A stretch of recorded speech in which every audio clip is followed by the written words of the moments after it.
morning we're going to tie up a pattern I really like. It's going to be the firebug. There are a lot of different ways of tying it up, and this is just one of many. You can make a lot of alterations to this fly pattern, just based on the color of tinsel you might use, or the thread, or not the thread, but the bead, the wire, what have you.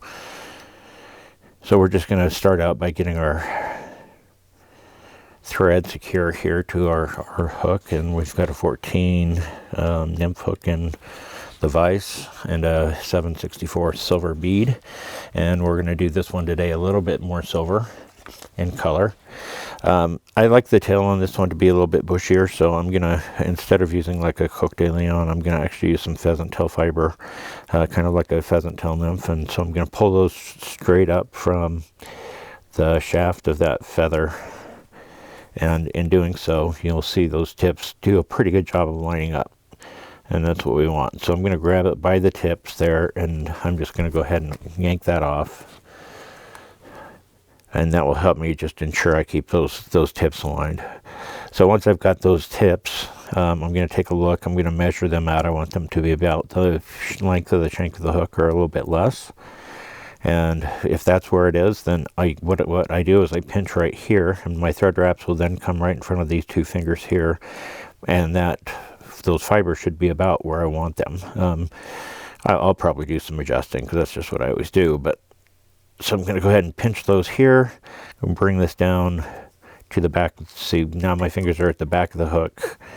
So I'm going to take that first thread wrap, I'm going to take a second thread wrap, and then I'm going to take a look and see what do we have. A little bit, as usual, I ended up tying these a little bit longer than I intended to, and so I'll just grab one end, the end closest to the bead, and I'm just going to lightly pull on those until I get them the length that I want them.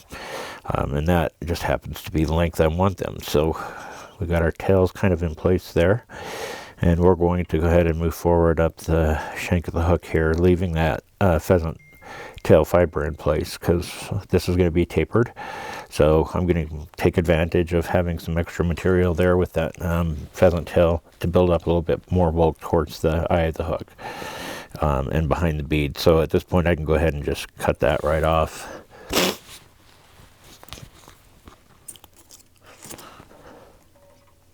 And we're sitting good right there. So go ahead and clean that up a little bit, and then start bringing this back a little bit. The first material we're going to tie on is going to be some silver wire. This is going to be a really silver version of the Firefly. I'm going to catch the silver just by kind of sneaking it behind into the bead there a little bit, and just kind of catch it there with my thread. And I've got that wire now on the far side of the hook from me, closer to the lens of the hook.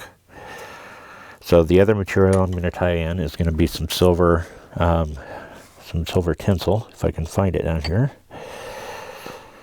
Just like this, it's a tinsel you can buy. One side's gold, one side's silver. I always end up fighting with this stuff to try to get it the right side up, but we're going to just kind of pinch that in. I'm going to tie that in on this side of the hook, bring my thread back a little bit so I actually have something to tie in with. So I'm just going to pinch my hook with that tinsel sticking out there, give it a thread wrap or two, and I'm going to draw it back a little bit too, and that will just help me not have to cut that off and keep it in place. So from there we're just going to go back. We're going to travel back to the back of the hook, where we want this abdomen to start on this fly. We've got all of our materials in place now for that abdomen. So we'll just slowly take our thread back here. We'll take it back to about where the bend of the hook, or the barb of the hook would be if I weren't using a barbless hook. But we are using a barbless hook. So I take that about, right about, maybe a little bit further back. And I'm just trying to I'm always careful and slow back here, just because I want to make sure I don't screw up those tails too badly. Then I'm going to just bring my thread back up to the front again. just like so. So that's all secured down. What we're going to do now is just work on a little bit of tapering. To taper, we're just going to travel back and forth up and down the hook with our thread. And each time we're going to make a shorter trip down and back. And by doing that, we end up laying down more thread up here and less thread back here, which is what we want in order to get the taper that we want here. So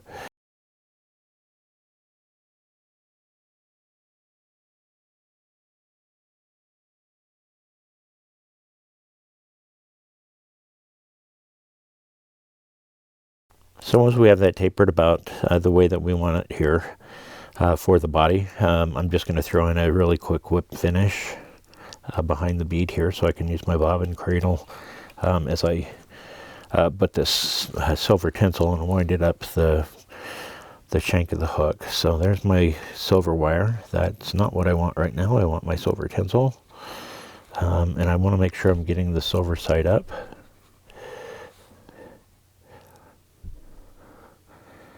So we're going to make sure we get one good solid wrap at the very back of the hook, and then we're just going to work this material up, kind of overlapping over the previous wrap so that there aren't any gaps of black that you're seeing through here, hopefully. This is very slippery material, so just be aware of that as you're using it. And then we're building ourselves a nice silver body here. And we're going to have a nice, hopefully beefy thorax up here. So even if I get a few little spaces in right there, I don't really care. But I do want to keep the pressure on my tinsel here. If I let go of it, it would just completely unwind at this point, which is not what I want. So I've got my tinsel, as you can see, coming out towards the eye of the hook. And I just did exactly what I didn't want to do, but that's okay. Because our thorax is going to go back that far. But that's a good example of what I mean by that. If you take any of the pressure off of letting go of this tinsel, it's just going to unwind. It's not like tying in your wire that you'll see in just a minute, where I can really just leave it completely alone if I want. So now I've got my silver on here pretty good. I'm actually going to take a few wraps up just to make sure that I've got that firmly locked in place, and I do at this point. So we'll just come in with our scissors and we'll go ahead and clip that right off there. So when we do the next step, we're going to take the wire up to the shaft of the hook, and this is going to be the ribbing, and I'm going to wrap that the opposite way. So I wrapped kind of coming towards the lens, or going away from the lens, with silver tinsel, and now I'm going to go the opposite way, and you'll see that this just pretty much blends in, but it does create a nice rib. And we're just going to go, take our time and get some even spaced wraps as we work our way up this fly here.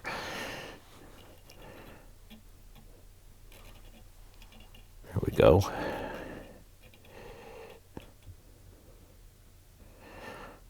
So here you'll see what I mean by wire is a lot more forgiving, because right now I can let go of that silver wire and it's not going anywhere, unlike the tinsel that just came unwound.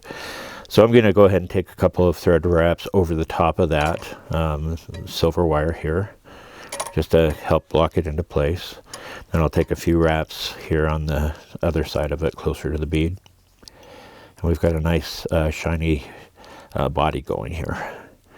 What we're looking for. And we've got our pheasant tail sticking out there. We're just going to use our I'm going to pull up while I kind of twirl this around. We call it helicoptering, and that will break that silver wire off exactly where I want it to be broken off.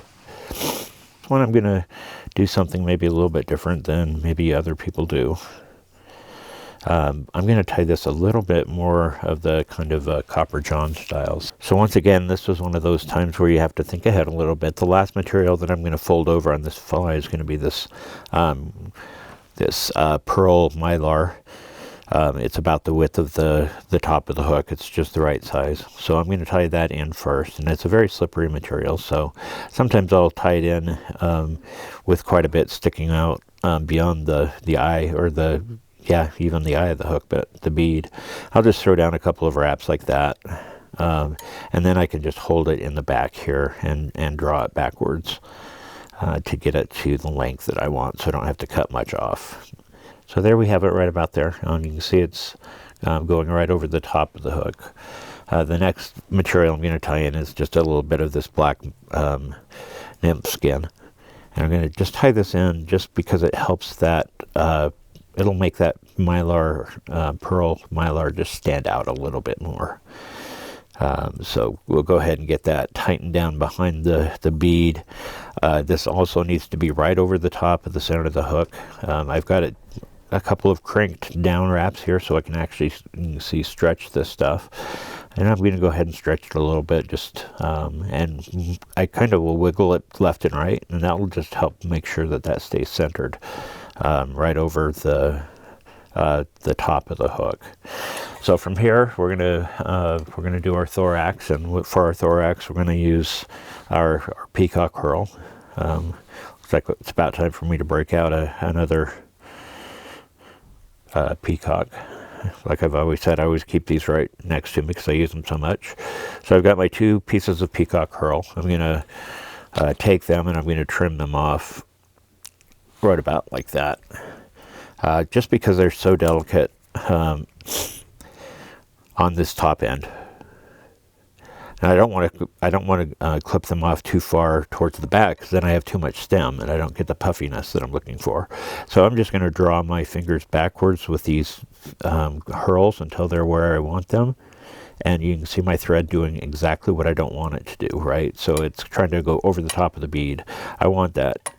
By spinning this bobbin counterclockwise a few times, you'll see that as soon as I'm done doing that, instead of fighting the thread, it's going to jump back towards my fingers and allow me to tie that down back towards the back rather than sliding off the front here. So thread control is, you hear, maybe you don't hear it a lot, but it's really, really helpful if you've got a good thread control. When I come back here, this is where I'm going to want this thorax to start, and I am not going to be cranking down on that at all, because they will cut right into those Peacock Curl, and that's not what I want. So now I'm going to take my thread back behind the bead. I'm going to take my 2 Peacock Curl, and I'm going to kind of twist them gently in my fingers. This isn't really necessary, but what you'll see, and you may even see it here, is Peacock Curl has especially when you have more than one of them, they have a tendency to want to separate from one another. So by doing it this way, you end up, by twisting them up a little bit, they stay together a little bit better. So we're just going to more or less take touching wraps now, kind of moving up to create that kind of bushy thorax that the Peacock Curl does such a great job of creating for us. We're just going to keep taking this up until we're back behind the eye, or behind the bead.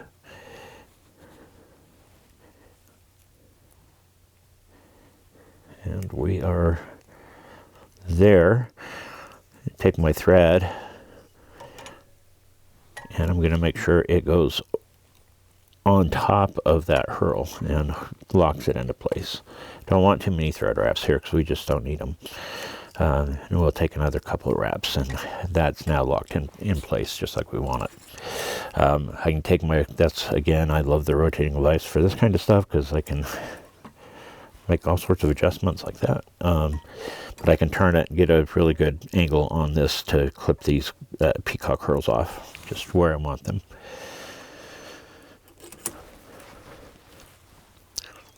So the next step is I'm just going to tie in rather quickly, hopefully, a couple set of legs that I'm just going to make out of 3 or 4 or 5 fibers of pheasant tail. So because I am going to do the far side of the hook closest to the lens, I'm going to move this material closer to the top of the shank of the hook, knowing that my thread, as I pull it, is going to have a tendency to want to pull that fiber towards the lens. So there we go. Legs are in place on that side. Much too long, so I'll just grab these butt ends that I clipped off, and I'm just going to draw those backwards till I get about where I want those legs to be, which is going to be just part of the way down the body, but not all the way down the body. Just like that, I've got a nice set of legs going there. With that, I can now just clip those butt ends off. So these legs are going to be on my side of the hook, so I'm going to look for length. I'll still have the ability to kind of make some adjustments on that. But I'm going to just take kind of that first loose wrap around those pheasant tail fibers there. Then I'm going to look at it for length, and you can see the length is way too long there. And so I'll just grab these by the tips again, just like I did on the other side, and I'm going to just draw this backwards until I get those to about the length that I want them. And that's going to be good for me. So I've got my legs in place. To completely lock them in, let's take that pheasant, let's move that back over and take a few wraps closer to the bead here. And now I'm ready to go ahead and clip that excess off. So we're now at the home stretch. Pardon the pun. Boy, I didn't do that on purpose, but because this stuff is stretchy. I'm going to pull my nymph skin over the bead, and I'm going to secure that in place right in the center. I'm not going to take too many wraps here. I'll take like 2 wraps to hold that in place. It's about all I need. Pull that down a little tight, and then I'll throw in a couple of wraps on the other side of it. Once that's done, I'm going to just stretch that material out like a rubber band and clip it, and that will make it so it sucks right down into the thread wraps there, making sure you have a clean end. And then we'll just take our piece of Mylar here, and this will be coming back over. And again, that black is just going to help show that Mylar off a little bit better. And that's really the only reason we're putting it on here at all. So I got a couple of wraps down there on that Mylar. That's looking really good to me. So I'm going to just take a couple more wraps on this side of the Mylar. I'm going to pull the pearl back. It is pearl, but it's made of Mylar. We'll take a couple thread wraps back here, and now we're actually good to go ahead and clip that excess off of the Mylar here, just like so. I'll try to set it aside so I can tie some additional flies with that. Everything's looking the way that I wanted it to, so I'm going to, at this point, whip finish.